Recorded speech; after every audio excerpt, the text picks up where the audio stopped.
الحمد لله نحمده ونستعينه ونؤمن به ونتوكل عليه ونعوذ بالله من شرور أنفسنا ومن سيئات أعمالنا من يهده الله فلا مضل له ومن يضلل فلا هادي له وأشهد أن لا إله إلا الله وحده لا شريك له وأشهد أن محمدا عبده ورسوله أرسله بالهدى ودين الحق ليظهره على الدين كله ولو كره المشركون اللهم صل على محمد وعلى آل محمد كما صليت على إبراهيم وعلى آل إبراهيم وبارك على محمد وعلى آل محمد كما باركت على إبراهيم وعلى آل إبراهيم إنك حميد مجيد أما بعد فإن خير الكلام كلام الله وخير السنن سنن محمد صلى الله عليه وسلم وشر الأمور محدثاتها وكل محدثة بدعة وكل بدعة ضلالة وكل ضلالة في النار يا أيها الذين آمنوا اتقوا الله حق تقاته ولا تموتن إلا وأنتم مسلمون يا أيها الناس اتقوا ربكم الذي خلقكم من نفس واحدة وخلق منها زوجها وبث منهما رجالا كثيرا ونساء واتقوا الله الذي تساءلون به والأرحام إن الله كان عليكم رقيبا يا أيها الذين آمنوا اتقوا الله وقولوا قولا سديدا يصلح لكم أعمالكم ويغفر لكم ذنوبكم ومن يطع الله ورسوله فقد فاز فوزا عظيما أعوذ بالله من الشيطان الرجيم بسم الله الرحمن الرحيم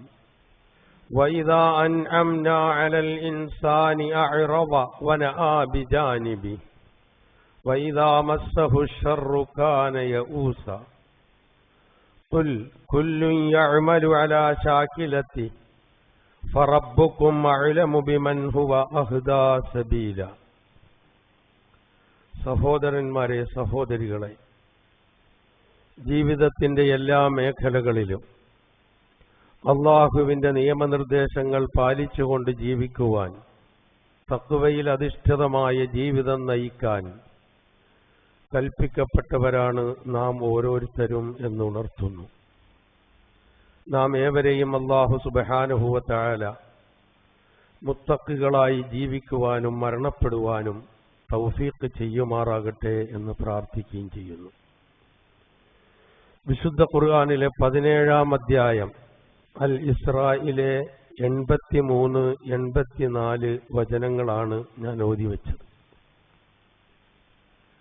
വഇദാ അൻഅംനാ അലൽ ഇൻസാൻ, മനുഷ്യന് നാം അനുഗ്രഹം ചെയ്തു കൊടുത്തു കഴിഞ്ഞാൽ, അഅറള, അവൻ തിരിഞ്ഞു കളയുന്നു, വനആ ബിജാനിബിഹി, അവൻ അവന്റെ പാട്ടിന് പൊയ്ക്കളയുകയും ചെയ്യുന്നു, വൈദാ മസ്സഹു ശർറു, എന്തെങ്കിലും തിന്മ ദോഷം അവനെ ബാധിച്ചാൽ കാന യഊസ, അവൻ അങ്ങേയറ്റം നിരാശനായി മാറുന്നു. ഖുൽ, പ്രവാചകരെ പറയുക, കുല്ലുൻ യഅമലു അലാ ശാകിലതി, എല്ലാവരും അവരുടെ സമ്പ്രദായങ്ങൾ അനുസരിച്ചാണ് പ്രവർത്തിക്കുന്നത്. ഫറബ്ബുക്കും അഅലം, നിങ്ങളുടെ റബ്ബാണ് ഏറ്റവും കൂടുതൽ അറിയുന്നവൻ. ബിമൻ ഹുവ അഹ്ദാ സബീല, ആരാണ് ഏറ്റവും കൂടുതൽ ശരിയായ മാർഗം സ്വീകരിച്ചവനെന്ന് അല്ലാഹുവാണ് നന്നായി അറിയുന്നവൻ. ഇതാണ് ഈ 2 വചനങ്ങളുടെ സാരം. നാം കഴിഞ്ഞ 2 ആഴ്ചകളിലായി തുടർച്ചയായി നാം പറഞ്ഞുകൊണ്ടുവരുന്ന വിഷയങ്ങളുടെ അനുബന്ധമായിക്കൊണ്ട് തന്നെയാണ് ചില കാര്യങ്ങൾ ഈ വചനങ്ങളുമായി ബന്ധപ്പെടുത്തി വിശദീകരിക്കാൻ ആഗ്രഹിക്കുന്നത്. നാം ഇന്ന് ജീവിച്ചുകൊണ്ടിരിക്കുന്ന യുഗം, ആ യുഗത്തെ സംബന്ധിച്ച് മൊത്തത്തിൽ പറയാറുള്ളത് AI യുഗം എന്നാണ്. എന്ന് പറഞ്ഞാൽ ആർട്ടിഫിഷ്യൽ ഇന്റലിജൻസിന്റെ കാലഘട്ടത്തിലാണ് നമ്മുടെ ജീവിതം. നമുക്ക് അസാധ്യമെന്ന് തോന്നിയിരുന്ന, ഒരു കാരണവശാലും നടക്കാൻ പോകുന്നില്ല എന്ന് നമ്മൾ വിചാരിച്ചിരുന്ന പലതും നിമിഷനേരം കൊണ്ട് ചെയ്തു തീർക്കാൻ കഴിയുന്ന വിധത്തിലുള്ള സംവിധാനങ്ങൾ ഇന്ന് ആയി കഴിഞ്ഞിട്ടുണ്ട്. വിശദീകരിക്കേണ്ട ആവശ്യമില്ല. പല മേഖലകളിലും മനുഷ്യർക്ക് പകരം ജോലി ചെയ്യാൻ റോബോട്ടുകളായി കഴിഞ്ഞു. ഡ്രൈവർമാരുടെ ആവശ്യമില്ലാത്ത വാഹനങ്ങൾ ഒരുങ്ങുന്നു, അല്ലെങ്കിൽ വന്നുകൊണ്ടിരിക്കുന്നു. നമ്മൾ നമ്മുടെ ഈ മലയാളക്കരയിൽ പ്രായമായ ഒരു ഉമ്മയെ പരിചരിക്കുന്നതിന് വേണ്ടി ഒരു റോബോട്ടിനെ സംവിധാനിച്ചത് നാം കാണുകയും കേൾക്കുകയും ചെയ്തതാണ്. അത്രയേറെ പുരോഗതി കൈവരിച്ചിരിക്കുന്നു. അതിൻ്റെ ന്യായാന്യായങ്ങളിലേക്കല്ല ഞാൻ പോകുന്നത്. ഇതെങ്ങനെ പ്രപഞ്ചനാഥനായ അല്ലാഹു സുബ്ഹാനഹു വ തആല അവന്റെ സൃഷ്ടികളിൽ ഏറ്റവും ഉത്കൃഷ്ട സൃഷ്ടിയായ മനുഷ്യന് കനിഞ്ഞു നൽകിയ ബുദ്ധി, അവന്റെ ചിന്താശക്തി, അവന്റെ ഗവേഷണ പാടവം, ഇതൊക്കെ പ്രവർത്തിച്ചതിന്റെ ഫലമായി ഉണ്ടായിത്തീരുന്നതാണ് ഇതെല്ലാം എന്ന കാര്യത്തിൽ വിശ്വാസികൾക്കിടയിൽ അഭിപ്രായ വ്യത്യാസമോ സംശയമോ ഉണ്ടാകേണ്ടതില്ല. അത് നാം സദാ ഓർക്കേണ്ടതുമാണ്. കാരണം എല്ലാം എൻ്റെ കഴിവാണ്, അല്ലെങ്കിൽ ഞങ്ങളുടെ കഴിവാണ്, എൻ്റെ ബുദ്ധിയാണ്, ഞങ്ങൾ കണ്ടെത്തിയതാണ് എന്ന് വീരവാദം മുഴക്കിക്കൊണ്ട് അള്ളാഹുവിൻ്റെ കഴിവിനെയും അള്ളാഹുവിനെയും തള്ളിപ്പറയുന്ന വല്ലാത്ത ഒരു പ്രവണത ഇന്ന് വളർന്നുകൊണ്ടിരിക്കുന്നു എന്ന യാഥാർത്ഥ്യത്തിന് നേരെ കണ്ണടച്ചിട്ട് കാര്യമില്ല. അതുകൊണ്ട് ഇതെല്ലാം അല്ലാഹു സുബ്ഹാനഹു വ തആല അവൻ ആദരിച്ച, മനുഷ്യന് നൽകിയ കഴിവിന്റെ പരിണിത ഫലമാണ് എന്ന് കണ്ടെത്താനും അതിന് നന്ദിയുള്ളവരായി തീരാനും മനുഷ്യർ തയ്യാറാകേണ്ടതുണ്ട് എന്ന വിശുദ്ധ ഖുർആന്റെ ഓർമ്മപ്പെടുത്തലുകൾ ഇതുമായി ബന്ധപ്പെടുത്തി ഞാനും നിങ്ങളും ഖുർആനിന്റെ അനുയായികളായ നമ്മൾ ഓർത്തു വെക്കുന്നത് നന്നായിരിക്കും. വിശുദ്ധ ഖുർആൻ സൂറത്തു സജദയിലെ 3 വചനങ്ങൾ ഇതുമായി ബന്ധപ്പെടുത്തി നാം ചിന്തിക്കുന്നത് നന്നായിരിക്കും. സാധാരണ വെള്ളിയാഴ്ച സുബഹി നമസ്കാരത്തിന് ഓതി നമ്മൾ കേൾക്കുന്ന വചനങ്ങളാണല്ലോ അത്. അല്ലദീ അഹ്സന കുല്ല ശൈഇൻ ഖലഖ വബദഅ ഖൽഖൽ ഇൻസാനി മിൻ തീൻ ثم جعل نسله من سلالة من ماء مهين ثم سواه ونفخ فيه من روحه وجعل لكم السمع والأبصار والأفئدة قليلا ما تشكرون. ഇതാണ് ആ 3 വചനങ്ങൾ. എന്താണ് അല്ലാഹു സുബ്ഹാനഹു വ തആല ഈ വചനത്തിലൂടെ വിശ്വാസികളായ നമ്മെ ഓർമ്മിപ്പിക്കുന്നത്? അല്ലാഹു ഏതൊക്കെ സൃഷ്ടിപ്പ് നടത്തിയിട്ടുണ്ടോ ആ എല്ലാ സൃഷ്ടിപ്പും ഏറ്റവും നന്നായി, ഏറ്റവും മെനയുള്ളതായി, ഏറ്റവും സൗന്ദര്യമുള്ളതായി, ഏറ്റവും മികവുറ്റതായി സൃഷ്ടിച്ചവനാണ് അല്ലാഹു. വബദഅ ഖൽഖൽ ഇൻസാനി മിൻ തീൻ, മനുഷ്യന്റെ സൃഷ്ടിപ്പവൻ ആരംഭിച്ചത് കളിമണ്ണിൽ നിന്നാണ്. ثم جعل نسله من سلالة من ماء مهين, പിന്നെ ആ മനുഷ്യന്റെ സന്തതികളെ അല്ലാഹു സുബ്ഹാനഹു വ തആല നിസ്സാരമായ ഒരു വെള്ളത്തിന്റെ സത്തയിൽ നിന്ന് സൃഷ്ടിച്ചു. ثم سواه, പിന്നെ അവന് വേണ്ട സംവിധാനങ്ങൾ ഒരുക്കി കൊടുത്തു, അവനെ ശരിയായ നിലയിൽ ചിട്ടപ്പെടുത്തി. വനഫഖ ഫീഹി മിർ റൂഹിഹി, അല്ലാഹുവിന്റെ വകയായുള്ള റൂഹ്, ആത്മാവ് അവനിൽ സന്നിവേശിപ്പിക്കുകയും ചെയ്തു. വജഅല ലക്കുമുസ് സമഅ വൽ അബ്സാറ വൽ അഫ്ഇദ, എന്നിട്ട് നിങ്ങൾക്ക് കേൾവിയും കാഴ്ചയും ഹൃദയങ്ങളും നിങ്ങൾക്കവൻ നൽകുകയും ചെയ്തു. ഈ സൗകര്യങ്ങൾ അല്ലാഹു സുബ്ഹാനഹു വ തആല നൽകിയ ഈ സൗകര്യങ്ങളെ ഓർമ്മിപ്പിച്ചു കഴിഞ്ഞതിന് ശേഷം അല്ലാഹു പ്രയോഗിക്കുന്ന ഒരു പ്രയോഗമുണ്ട്, ഖലീലം മാ തശ്കുറൂൻ. വളരെ കുറച്ചു മാത്രമേ നിങ്ങൾ നന്ദി കാണിക്കുന്നുള്ളൂ. അതാണ് ഞാൻ നേരത്തെ സൂചിപ്പിച്ചത്.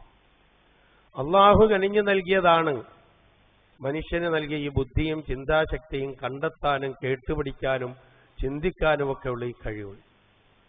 എന്നിട്ട് ഇത് എന്റേതാണ് എന്നൊരു മനുഷ്യൻ അഹങ്കരിക്കുമ്പോൾ നന്ദികേടിന്റെ അങ്ങേയറ്റമാണ്. ഈ രൂപത്തിൽ ഇങ്ങനെയുള്ള അനുഗ്രഹങ്ങളെ സംബന്ധിച്ച് അല്ലാഹു ഖുർആനിൽ എവിടെയെല്ലാം പറഞ്ഞിട്ടുണ്ടോ, പ്രധാനമായും 4 സ്ഥലങ്ങളിലാണ് ഇത് പറഞ്ഞിട്ടുള്ളത്. അതിലൊന്നിപ്പോൾ നമ്മൾ കേട്ടു. ഈ കാര്യം ഓർമ്മപ്പെടുത്തിയിട്ട് അല്ലാഹു അവസാനിപ്പിക്കുന്നത് ഖലീലം മാ തശ്കുറൂൻ എന്നാണ്. ഖലീലം മാ തശ്കുറൂൻ എന്ന പ്രയോഗം ഖുർആനിൽ 4 സ്ഥലങ്ങളിലാണുള്ളത്. നിങ്ങളുടെ കൈകളിൽ ഖുർആനും ഖുർആൻ പരിഭാഷയൊക്കെ ഉണ്ടല്ലോ, എടുത്തു നോക്കിക്കോ.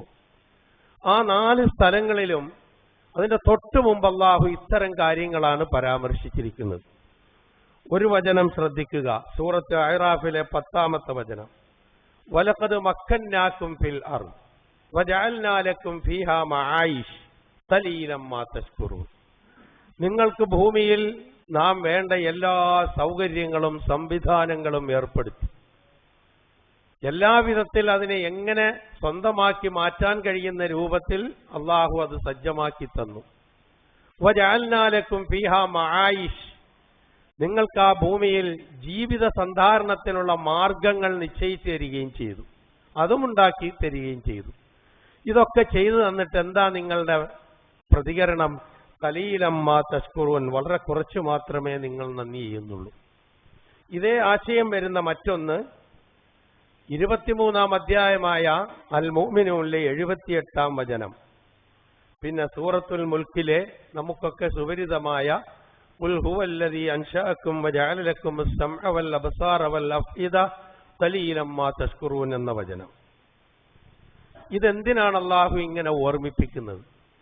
നാം ഈ ഭൗതിക ജീവിതത്തിൽ ജീവിച്ചു തീർന്ന് അവസാനം അല്ലാഹുവിന്റെ മുമ്പിൽ നാം ഒരുമിച്ച് കൂട്ടപ്പെടുമ്പോൾ എന്തൊക്കെ അനുഗ്രഹങ്ങളാണോ നമുക്കിവിടെ ലഭിച്ചിരുന്നത്, ആസ്വദിച്ചിരുന്നത്, ആ അനുഗ്രഹങ്ങൾക്ക് മുഴുവൻ എണ്ണി എണ്ണി മറുപടി പറയേണ്ടി വരും എന്ന് ദൃഢമായി വിശ്വസിക്കുന്നവനാണല്ലോ വിശ്വാസി. എല്ലാത്തിനും മറുപടി പറയേണ്ടി വരും. പ്രത്യേകിച്ച് ഈ 3 കാര്യങ്ങൾക്ക് മറുപടി ചോദ്യം ചെയ്യപ്പെടുക തന്നെ ചെയ്യും എന്നുള്ളത് ഖുർആൻ എടുത്തു പറയുന്നുണ്ട്. സൂറത്തുൽ ഇസ്രായിലെ 36-ാമത്തെ വചനം. എന്താണത്? ലാ തഖ്ഫു മാ ലൈസ ലക ബിഹി ഇൽമുൻ ഇന്ന സമഅ വൽ ബസറ വൽ ഫുആദ കുല്ലു ഉലൈക കാന അൻഹു മസ്ഊല. നിനക്കറിവില്ലാത്തതിന്റെ പിന്നാലെ നീ പോകരുത്. ലാ തഖ്ഫു മാ ലൈസ ലക ബിഹി ഇൽം. കാരണം ഈ അറിവ് നീ നേടുകയും ആർജിക്കുകയും ചെയ്യുന്നത്, പരിപോഷിപ്പിക്കുകയും ചെയ്യുന്നതിന് 3 മാർഗങ്ങളാണ് അല്ലാഹു തുറന്നു പറഞ്ഞത്. ഒന്ന് കേൾവി, മറ്റൊന്ന് കാഴ്ച, മറ്റൊന്ന് ചിന്ത. ഇത് 3 ഹൃദയം. ഇത് 3 കുല്ലു ഉലൈക കാന അൻഹു മസ്ഊല. പ്രത്യേകിച്ചെടുത്ത് പറയുകയാണ്. കേൾവി ശക്തി എന്തിനു വിനിയോഗിച്ചു, എങ്ങനെ വിനിയോഗിച്ചു? കാഴ്ച ശക്തി എന്തിനു വിനിയോഗിച്ചു, എങ്ങനെ വിനിയോഗിച്ചു? ചിന്താശക്തി എന്തിനു വിനിയോഗിച്ചു, എങ്ങനെ വിനിയോഗിച്ചു? ചോദ്യം ചെയ്യപ്പെടും. മുന്നറിയിപ്പാണ് അള്ളാഹുവിൻ്റേത്. അപ്പോൾ അള്ളാഹുവിന് ഇഷ്ടമില്ലാത്ത രൂപത്തിൽ അത് വിനിയോഗിച്ചു കഴിഞ്ഞാൽ മറുപടി പറയാൻ രക്ഷയില്ലാതെ കുടുങ്ങും എന്നുള്ള കാര്യത്തിൽ യാതൊരു സംശയവുമില്ല. അപ്പൊ ഈ പറഞ്ഞ ഈ കഴിവുകൾ ശരിയായ ദിശയിൽ, നേരായ മാർഗത്തിൽ, നേരായ നിലപാടിൽ അത് വിനിയോഗിക്കുന്നതിൽ മാത്രമാണ് മനുഷ്യന്റെ വിജയവും പരാജയവും കുടികൊള്ളുന്നത്. എവിടെയാണോ അത് വിനിയോഗിക്കുന്നത് അതിനനുസരിച്ചായിരിക്കും അവന്റെ വിജയവും അവന്റെ പരാജയവും. ഒരു മനുഷ്യനെ സംബന്ധിച്ചിടത്തോളം അവന്റെ ജീവിതം ധർമ്മനിഷ്ഠയിൽ അധിഷ്ഠിതവും സദാചാരനിഷ്ഠയിൽ അടിസ്ഥാനവുമാക്കിയുള്ളതായിരിക്കണം. അത് പുലർത്തുന്നതാകണം ഒരു മനുഷ്യന്റെ ജീവിതം. അപ്പോഴേ അവൻ മറ്റ് ജീവജാലങ്ങളിൽ നിന്ന് വ്യതിരിക്തനാകുന്നുള്ളൂ. ഒരു മനുഷ്യന്റെ വ്യക്തി ജീവിതവും അവന്റെ കുടുംബജീവിതവും അവന്റെ സാമൂഹ്യ ജീവിതവും അവൻ ഏതൊക്കെ മേഖലകളിൽ ബന്ധപ്പെടുന്നുവോ ആ ബന്ധപ്പെടുന്ന മേഖലകളിലൊക്കെ അവന്റെ ജീവിതം സദാചാരത്തിൽ അധിഷ്ഠിതമാണ് എങ്കിൽ, ധർമ്മനിഷ്ഠയിൽ അധിഷ്ഠിതമാണ് എങ്കിൽ അവന് സമാധാനമുണ്ട്, സ്വസ്ഥതയുണ്ട്, നിർഭയത്വമുണ്ട്, ആരോഗ്യപരമായ ജീവിത പരിസരമുണ്ട്, എല്ലാം നന്മയിൽ അധിഷ്ഠിതമായിരിക്കും.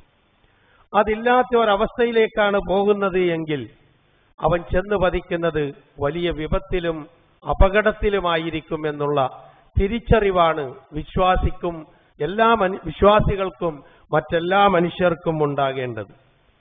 നാം ഒന്ന് ആലോചിച്ചു നോക്കുക, ഈ നന്മകൾ കണ്ടെത്തുന്നതിനും ഈ നന്മകളുടെ പ്രചാരകരായി തീരുന്നതിനും പകരം എന്താണ് മനുഷ്യന്റെ ഇന്നത്തെ അവസ്ഥ?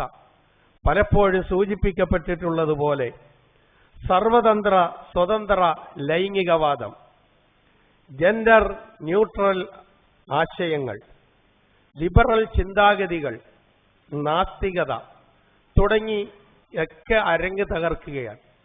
പലപ്പോഴും ഇത്തരം കാര്യങ്ങൾ പറയുമ്പോൾ ഞാനും നിങ്ങളും വിചാരിക്കുന്നത് എൻ്റെ കുടുംബത്തിലില്ല, ഞങ്ങളുടെ കുടുംബത്തിലില്ല. എന്നാൽ എല്ലാ കുടുംബങ്ങളിലും ഈ മാരകമായ രോഗം നമ്മുടെ മക്കളിൽ വന്നുകൊണ്ടിരിക്കുന്നു എന്നുള്ളത് നമ്മൾ അറിയാതെ പോകുന്നു എന്നുള്ളതാണ് വസ്തുത. ഒരുപാട് കണ്ണീര് കുടിക്കുന്നുണ്ട് രക്ഷകർത്താക്കൾ ഇത് നിമിത്തം. അപ്പോൾ എന്ത് വേണം? നാം അവരെ നയിച്ചു കൊണ്ടുവരേണ്ടത് ഏത് രംഗത്തും നല്ല നിലപാടുകൾ കൈക്കൊണ്ട് അത് ശ്രദ്ധിച്ചു പോകുന്ന ഒരവസ്ഥയിലേക്ക് അവരെ നാം നയിച്ചു കൊണ്ടുവരണം. നാം നമ്മുടെ ജീവിതത്തിൽ ഒരു നിലപാട് സ്വീകരിക്കുമ്പോൾ, ഒരു വിവാഹം, ഒരു വീട് നിർമ്മാണം, ഒരു ഷോപ്പ് ഉദ്ഘാടനം, ഒരു ഷോപ്പ് ഉണ്ടാക്കൽ, അങ്ങനെ കാര്യങ്ങൾ നമ്മുടെ ദൈനംദിന ജീവിതത്തിൽ നമ്മൾ ഓരോ കാര്യത്തിനും ഒരുങ്ങുമ്പോൾ നമുക്കൊരു നിലപാടുണ്ടാകും. നിലപാടില്ലാത്തവർക്ക് എവിടെയും വിജയിക്കാൻ കഴിയില്ല, ദൈനംദിന ജീവിതത്തിൽ തന്നെ. അപ്പൊ ശരിയായ നിലപാടല്ലെങ്കിലോ തകർന്നു പോകും. നിലപാട് ശരിയാണോ അവന് ജയിക്കാം, അവൻ അതിജയിക്കാം, പലതും അവന് ചൊൽപ്പടിയിലാക്കാം. മറിച്ച് നിലപാടില്ലാത്ത ഒരവസ്ഥയിലാണ് പോകുന്നതെങ്കിലോ തകർന്നു പോകും. അതെന്തായിരുന്നാലും ശരി, സ്ഥാപനങ്ങളായിരുന്നാലും ശരി, നമ്മുടെ സ്വന്തം കുടുംബമായിരുന്നാലും ശരി, നാം ജീവിക്കുന്ന ചുറ്റുപാടുകളിലെ ഏതായിരുന്നാലും ശരി, നമ്മൾ കൈവെക്കുന്ന ഏത് മേഖലകളായിരുന്നാലും ശരി, അതൊക്കെ നാശത്തിന്റെ വക്കിലേക്ക് പോകുന്നതിൽ നിലപാടുകളില്ലായ്മയോ തെറ്റായ നിലപാടുകളോ ആയിരിക്കും എന്നുള്ളതിൽ യാതൊരു സംശയവുമില്ല എന്നറിയുന്നവരും അനുഭവിച്ച് മനസ്സിലാക്കുന്നവരുമാണ് നമ്മളെങ്കിൽ ഈ നശ്വരമായ ജീവിതം കഴിഞ്ഞ് അനശ്വരമായ ലോകത്തേക്ക് എത്തേണ്ടവരാണ് എന്ന് ദൃഢമായി വിശ്വസിക്കുന്ന നമ്മളെ സംബന്ധിച്ചിടത്തോളം അക്കാര്യം ഉറപ്പാണ്. നിഷേധിക്കുന്നവരും അങ്ങോട്ട് തന്നെ പോവുകയുള്ളൂ, വേറെ എങ്ങോട്ടും പോകൂല. പോകുന്നത് അങ്ങോട്ട് തന്നെയാണ്. മരണമുണ്ടാകും, മരണാനന്തര ജീവിതത്തിലേക്ക് കടക്കും. അതില്ലാന്ന് പറയുന്നവരും പോകുന്നത് അങ്ങോട്ട് തന്നെയാണ്, അല്ലാതെ ഒരു രക്ഷയുമില്ല. അങ്ങനെ ആ ശാശ്വതമായ ജീവിതത്തിലേക്ക് നല്ല നിലപാടുകൾ സ്വീകരിച്ച് ഇവിടെ നിന്ന് മടങ്ങണം എന്ന നിർദ്ദേശം പരിഗണിക്കാതെ, ഒന്നുകിൽ നിലപാടില്ലാതെ അല്ലെങ്കിൽ തെറ്റായ നിലപാടിലൂടെ ജീവിച്ചു പോയി കഴിഞ്ഞതിന് ശേഷം മരണം എന്ന് പറയുന്ന ഒരു സത്യം നമ്മളെ പിടികൂടുന്ന ഒരു സന്ദർഭമുണ്ട്. ആ സന്ദർഭത്തിൽ നമ്മൾ കിടന്ന് പറയുന്ന ചില പൊയ്വാക്കുകളുണ്ട്, പാഴ്വാക്കുകൾ, ഒരംഗീകാരവുമില്ലാത്ത വാക്കുകൾ. വിശുദ്ധ ഖുർആൻ അത് നമുക്ക് എടുത്തു പറയുന്നു. അപ്പൊ നിലപാട് സ്വീകരിക്കാതെ നാം ജീവിച്ച് മരണത്തോടടുക്കുമ്പോൾ ആ നിലപാട് സ്വീകരിക്കാത്തതിന്റെ പരിണിതഫലമായി ആ മലക്കുൽ മൗത്തിന്റെ ഭാഗത്തു നിന്നുണ്ടാകുന്ന നീക്കങ്ങൾ നമ്മളെ വിറളി പിടിപ്പിക്കുമ്പോൾ, ഈ ലോകത്തോട് വിട പറയുകയാണ് എന്ന ബോധമുണ്ടാകുമ്പോൾ നമ്മൾ പറയുമത്രേ, ഹത്താ ഇദാ ജാഅ അഹദഹുമുൽ മൗത്ത് ഖാല റബ്ബി ഇർജിഊൻ ലഅല്ലി അഅമലു സാലിഹൻ ഫീമാ തറക്ത് കല്ലാ ഇന്നഹാ കലിമത്തുൻ ഹുവ ഖായിലുഹാ വമിൻ വറാഇഹിം ബർസഖുൻ ഇലാ യൗമി യുബ്അസൂൻ. സൂറത്തുൽ മുഅ്മിനീനിലെ 99-100 വചനങ്ങളാണ്. എന്താണ് പറയുന്നത്? ഹത്താ ഇദാ ജാഅ അഹദഹുമുൽ മൗത്ത്, അങ്ങനെ അവർക്ക് ഓരോരുത്തർക്കും മരണം വന്ന് പിടികൂടുമ്പോൾ ഖാല, അവൻ പറഞ്ഞു നോക്കും, റബ്ബി, എന്റെ രക്ഷിതാവേ, ഇർജിഊൻ, എന്നെ ഒന്ന് മടക്കിക്കൊണ്ട, ചെയ്തതൊക്കെ തെറ്റാണ്, എടുത്ത നിലപാടുകളൊക്കെ മോശമാണ്, നിന്റെ കൽപ്പനകളെ ഞാൻ ധിക്കരിച്ചു, ഇപ്പൊ അത് ബോധ്യപ്പെട്ടു, ഒന്ന് മടക്കിത്താ എന്നെ.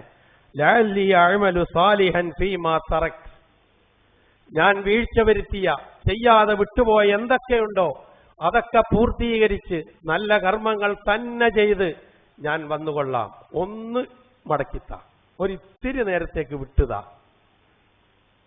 നമ്മളൊക്കെ പറയുന്ന രംഗമാണ് ഇത്. അപ്പൊ അള്ളാഹുവിന്റെ മറുപടി കല്ല, വേണ്ട വേണ്ട, അങ്ങനെയല്ല.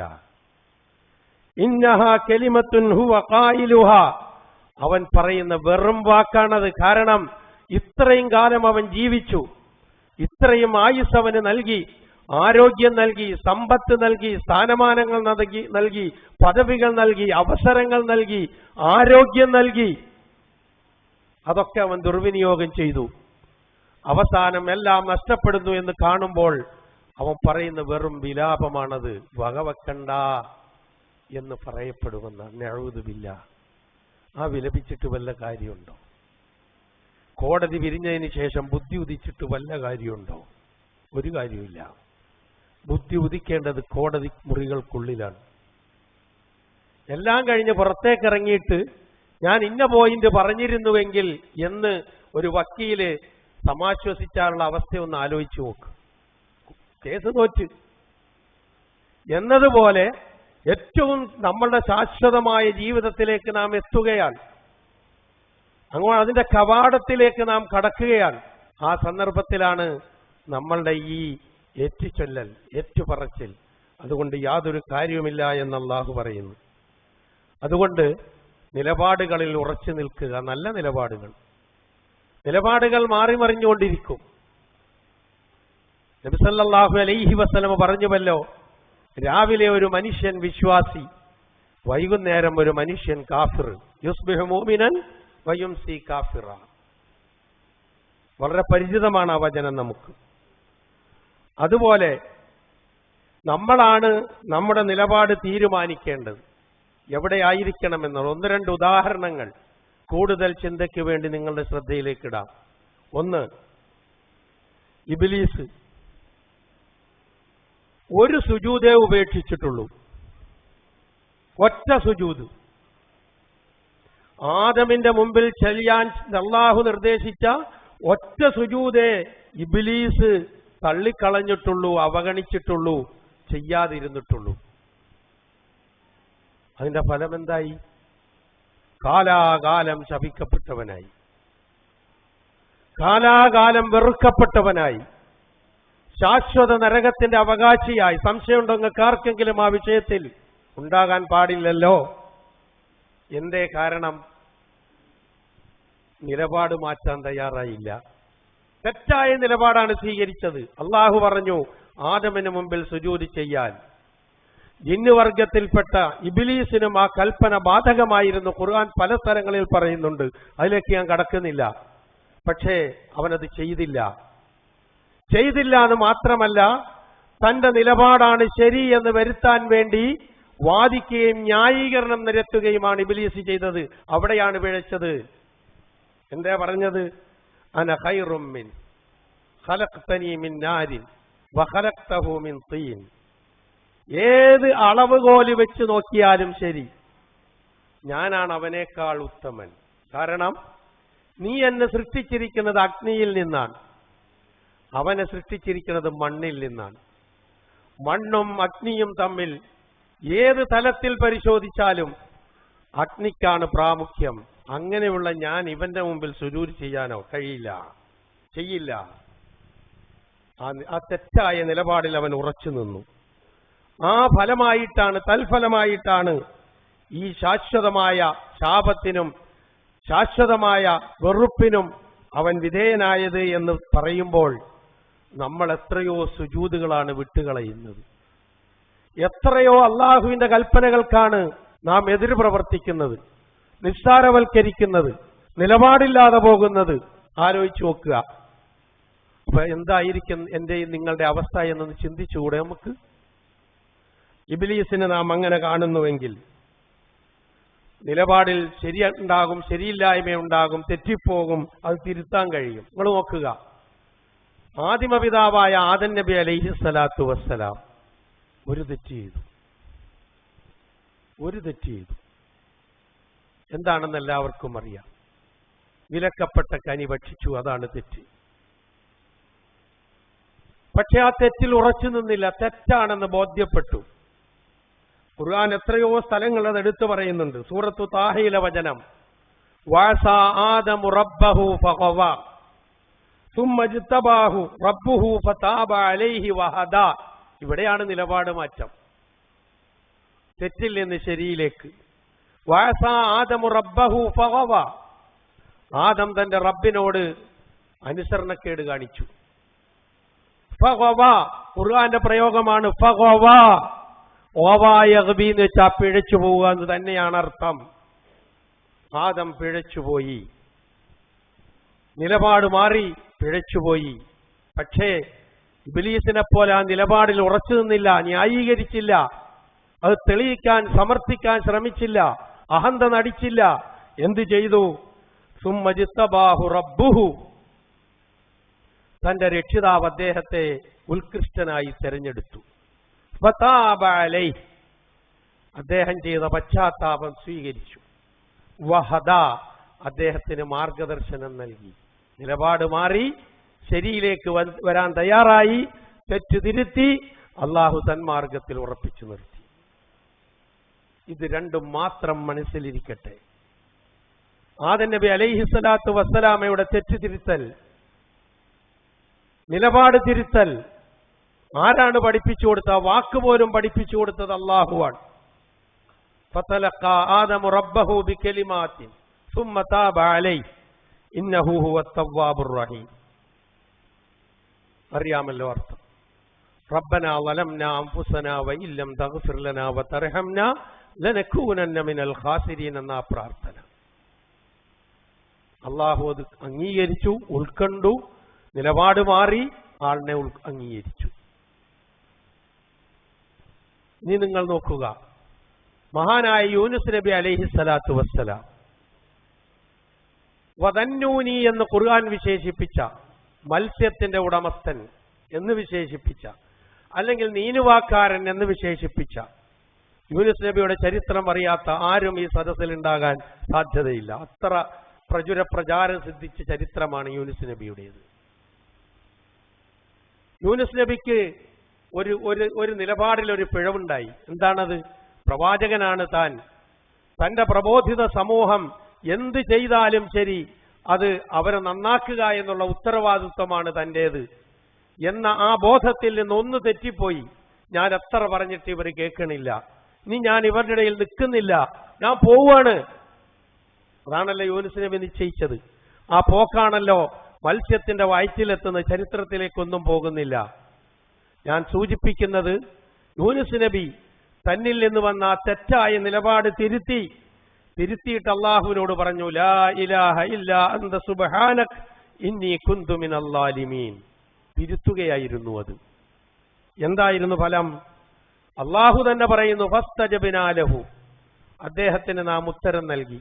വനജ്ജൈനാഹു മിനൽ ഗം, ആ ദുഃഖത്തിൽ നിന്ന് അദ്ദേഹത്തെ നാം രക്ഷപ്പെടുത്തി. നിർത്തിയില്ല അള്ളാഹു, നമുക്കൊക്കെ സന്തോഷ വാർത്ത എന്നുള്ള നിലയിൽ അള്ളാഹു പറഞ്ഞു, വകദാലിക നുൻജിൽ മുഅ്മിനീൻ, ഇങ്ങനെയാണ് വിശ്വാസികളെ നാം രക്ഷപ്പെടുത്തുക. അള്ളാഹുവിന്റെ രക്ഷപ്പെടുത്തലിന് അർഹത നേടണം. അവിടെയാണ് ഈ പറയുന്ന ഈ വിഷയങ്ങളുടെ പ്രസക്തി എന്ന് നാം തിരിച്ചറിയുക. ഒന്നുകൂടി പറയാം, പ്രവാചകന്റെ കാലത്തൊക്കെ ഒരുപിടി സംഭവങ്ങളുണ്ട്. ചിലപ്പോൾ നമ്മൾക്കൊക്കെ സംഭവിക്കുന്ന ഒരു പിഴവ് എന്ന നിലയിൽ നമുക്ക് ഓർക്കാനും ചിന്തിക്കാനും പഠിച്ചു വെക്കാനും പറ്റുന്ന ഒരു കാര്യമായതുകൊണ്ടാണ് അത് ഞാൻ സൂചിപ്പിക്കുന്നത്. തബൂക്ക് യുദ്ധം ഇസ്ലാമിക ചരിത്രത്തിൽ ഏറ്റവും വിഷമകരമായ സന്ദർഭത്തിൽ നടന്ന യുദ്ധമാണ് തബൂക്ക് യുദ്ധം. തബൂക്ക് യുദ്ധത്തിലേക്ക് പുറപ്പെടുവാനുള്ള അള്ളാഹുവിന്റെ റസൂലിന്റെ ആഹ്വാനം കേട്ട, ഉടുതുണിക്കും അറുതുണിയില്ലാത്ത, കാലിൽ ചെരുപ്പുകൾ പോലും ധരിക്കാനില്ലാത്ത പാവപ്പെട്ട സഹാബികൾ കഴിവിന്റെ പരമാവധി പോകാൻ ഒരുങ്ങുന്നു. ഒരുങ്ങി പുറപ്പെട്ടു, പോയി, തബൂക്കിലെത്തി. എല്ലാ കഴിവുകളും നൽകപ്പെട്ട, മൂന്നാളുകൾ. അതിലൊന്ന് കഅബ് ഇബ്നു മാലിക് റളിയല്ലാഹു അൻഹുവാണ്, മറ്റൊന്ന് ഹിലാൽ ഇബ്നു ഉമയ്യയാണ്, മൂന്നാമത്തത് മുറാറത്ത് ഇബ്നു റബീഅയാണ് റളിയല്ലാഹു അൻഹും. ഈ മൂന്നാളുകൾ മെല്ലെ ഒന്ന് പിന്നോക്കം നിന്നു. വാഹനമില്ലാഞ്ഞിട്ടല്ല, ആരോഗ്യമില്ലാഞ്ഞിട്ടല്ല, കഴിവില്ലാഞ്ഞിട്ടല്ല, എല്ലാമുണ്ട്. പക്ഷേ പിന്നെ ആകട്ടെ എന്ന് പറഞ്ഞുകൊണ്ടൊന്ന് പിന്നിലേക്ക് നിന്നുപോയി. റസൂലും അനുചരന്മാരും തബൂക്കിലെത്തി കഴിഞ്ഞതിന് ശേഷം മദീനയിൽ ഇവർ നോക്കുമ്പോൾ ഇവർ കാണുന്നത് വാർദ്ധക്യത്തിലെത്തിയ കുറെ ആൾക്കാരെയും ദുർബലന്മാരായ കുറെ മനുഷ്യരെയും സ്ത്രീകളെയും കുട്ടികളെയും പിന്നെ കപടവിശ്വാസത്തിന്റെ മുഖമൂടി അണിഞ്ഞുകൊണ്ട് വിശ്വാസത്തിന്റെ മുഖമൂടി അണിഞ്ഞുകൊണ്ട് തനി കപടന്മാരായി ജീവിച്ച കുറെ ആൾക്കാരെയും അല്ലാതെ ഇവർക്കാരെയും കാണാൻ കഴിഞ്ഞില്ല. അവരുടെ മനസ്സാകെ ബേജാറായി. റസൂൽ തിരിച്ചു വന്നു. റസൂലിന്റെ സന്നിധിയിൽ ചെന്ന് എന്തേ പറ്റിയതെന്നുള്ള ചോദ്യത്തിന് എല്ലാ സൗകര്യവും എനിക്കുണ്ടായിരുന്നു, ഞാൻ വരാതിരുന്നതാണ് എന്ന് തുറന്നു പറഞ്ഞ കഅബ് ഇബ്നു മാലിക് റളിയല്ലാഹു അൻഹുവിനോടും കൂട്ടാളികളോടും റസൂൽ പറഞ്ഞു, അള്ളാഹു ഒരു തീരുമാനമെടുക്കുന്നത് വരെ ഇനി നമ്മൾ തമ്മിൽ ബന്ധമില്ല. അകറ്റി നിർത്തി. സഹാബികളും അകന്നു, ഒറ്റപ്പെട്ടു. അവരുടെ മനസ്സങ്ങേയറ്റം ബേജാറായി. അവരെ സംബന്ധിച്ച് വിശുദ്ധ ഖുർആൻ സൂറത്ത് തൗബയിലെ 118 വചനത്തിൽ പറയുന്നുണ്ട്, വഅല സലാസത്തിൽ ലദീന ഖുല്ലിഫു ഹത്താ ഇദാ ലാഖത് അലൈഹിമുൽ അർദു ബിമാ റഹബത് വലാഖത് അലൈഹിം അൻഫുസുഹും വളന്നു അല്ലാ മൽജഅ മിനല്ലാഹി ഇല്ലാ ഇലൈഹി ثم تاب عليهم ليتوبوا إن الله هو التواب الرحيم. അവരുടെ ആ മനോഭാവം മാറി. ചെയ്തത് തെറ്റാണെന്ന് ബോധ്യം വന്നു. ആദ്യം എടുത്ത നിലപാട് ശരിയല്ല എന്ന് തിരിച്ചറിഞ്ഞു. അള്ളാഹുവിന്റെ റസൂലിന്റെ ആ ബഹിഷ്കരണത്തിന് മുന്നിൽ അവർ പതറിപ്പോയി, ഇടങ്ങേറായിപ്പോയി. വിശാലമായ ഭൂമി ഇടുങ്ങിപ്പോയി, മനസ്സങ്ങേയറ്റം ചുരുങ്ങിപ്പോയി. പശ്ചാത്താപ വിവശരായി, പശ്ചാത്താപ ഹൃദയമുള്ളവരായി, അള്ളാഹുവിനോട് താണ് കേണ് അപേക്ഷിച്ച് ആ നിലപാട് തിരുത്താൻ തയ്യാറായി. അവരെപ്പറ്റി അള്ളാഹു അവതരിപ്പിച്ചതാണ് ഈ വചനം. ഇവരുടെ പശ്ചാത്താപം അള്ളാഹു സ്വീകരിച്ചിരിക്കുന്നു എന്ന്. പ്രിയമുള്ളവരെ, ഇതിലൊക്കെ നമുക്കൊരുപാട് പാഠങ്ങളുണ്ട്. ആ പാഠങ്ങൾ നമ്മൾ വിശിഷ്യ നമ്മുടെ ചെറുപ്പക്കാരൊക്കെ ഇന്ന് ജീവിച്ചുകൊണ്ടിരിക്കുന്ന സാഹചര്യം അവരെ ഒരുപാട് അരുതായ്മകളിലേക്ക് കൊണ്ടുപോയി ചാടിക്കുന്നതാണ്. പക്ഷേ ഏതൊരു മുസ്ലിമായ വിശ്വാസിയായ ചെറുപ്പക്കാരനും ഒരു നിലപാടുണ്ടാകണം.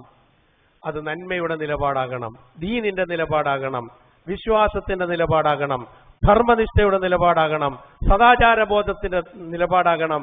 അങ്ങനെ വരുമ്പോൾ ഈ പറഞ്ഞ എന്തെങ്കിലും പറ്റിയിട്ടുണ്ടെങ്കിൽ തന്നെ ഒന്ന് തിരുത്തി നിലപാട് നന്നാക്കി നന്മയിലേക്ക് എത്തിച്ചേരാൻ കഴിയും എന്ന കാര്യത്തിൽ സംശയമില്ല. അതിലേക്ക് നാം ഓരോരുത്തരെയും ചിന്തിപ്പിക്കുന്ന, നമ്മുടെ ശ്രദ്ധ ക്ഷണിക്കുന്ന വിശുദ്ധ ഖുർആനിലെ ഈ വചനങ്ങളുടെയും പ്രവാചകന്മാരുടെയും സഹാബത്തിന്റെയും ചരിത്രത്തിൽ നിന്നും എന്തൊക്കെയാണോ പാഠം എനിക്കും നിങ്ങൾക്കും കിട്ടുന്നത്, നാം അത് ഉൾക്കൊള്ളാൻ തയ്യാറാവുക.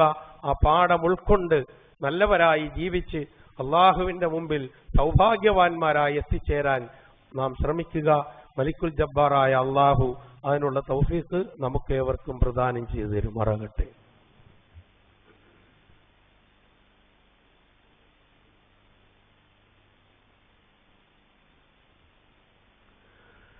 الحمد لله الذي هدانا لهذا وما كنا لنهتدي لولا أن هدانا الله والصلاة والسلام على رسوله الأمين وعلى آله وصحابه الفائزين برضا الله اتقوا الله عباد الله. ഒരിക്കൽ കൂടി അള്ളാഹുവിന്റെ ആജ്ഞാനുവൃത്തിയായി ജീവിക്കുവാൻ ഞാൻ ഉണർത്തുന്നു. ഇതൊക്കെ നമുക്കറിയാം, ഈ പറഞ്ഞതെല്ലാം നമുക്കറിയാം, ഒരുപാട് നമ്മൾ കേൾക്കുന്നതാണ്. പക്ഷെ എന്തുകൊണ്ടാണ് നമ്മൾ ഇങ്ങനെയുള്ള ഘട്ടങ്ങളിൽ നാം നമ്മളുടെ നിലപാടുകൾ മാറ്റി പരലോകം ലക്ഷ്യം വെച്ചുകൊണ്ട് നാം ജീവിക്കാൻ തയ്യാറാകാത്തത്? ഒറ്റ ഉത്തരമേ ഉള്ളൂ, ഹുബ്ബുദ്ദുനിയ, ഈ ലോകത്തോടുള്ള അമിതമായ ആഗ്രഹം, ഇഷ്ടം. അതാണ് ഇതിൽ നിന്നൊക്കെ എന്ത് ചെയ്താലും അത് ന്യായീകരിച്ച്, ഏത് തരത്തിലുള്ള തെറ്റാണെങ്കിലും അത് ന്യായീകരിച്ച്, അതിന് ന്യായീകരണം കണ്ടെത്തി അത് തന്നെയാണ് ശരി എന്ന് വരുത്തി തീർക്കാനുള്ള കഠിനമായ ശ്രമം ഞാനും നിങ്ങളും നടത്തുന്നത്. നേരത്തെ പറഞ്ഞ സഹാബത്തിനും പ്രവാചകന്മാർക്കും അതായിരുന്നില്ല. അവർക്ക് വലുത് പരലോകമായിരുന്നു. ഇത് നശ്വരമാണെന്നുള്ള ബോധ്യം അവർക്കുണ്ടായിരുന്നു. പ്രവാചകൻ പറഞ്ഞില്ലേ നമ്മളോട്, മദ്ദുന്യാ ഫിൽ ആഖിറ, ഈ ദുന്യാവും ആഖിറവും തമ്മിൽ ഒരു താരതമ്യ പഠനത്തിന് വിധേയമാക്കിയാൽ, ഇല്ലാ മിസ്ലമാ യജഅലു അഹദുക്കും ഇസ്ബഅഹു ഫിൽ യം ഫൽയൻദുർ ബിമാ യർജി, നിങ്ങൾ ഓരോരുത്തരും വിശാലമായ പാരാവാരത്തിൽ നിങ്ങളുടെ ചിന്ന വിരല്, ചെറിയ വിരല്, ആ വിരല് ആ പാരാവാരത്തിലൊന്ന് മുക്കുക. എന്നിട്ട് ആ വിരലൊന്ന് ഉയർത്തി നോക്കുക.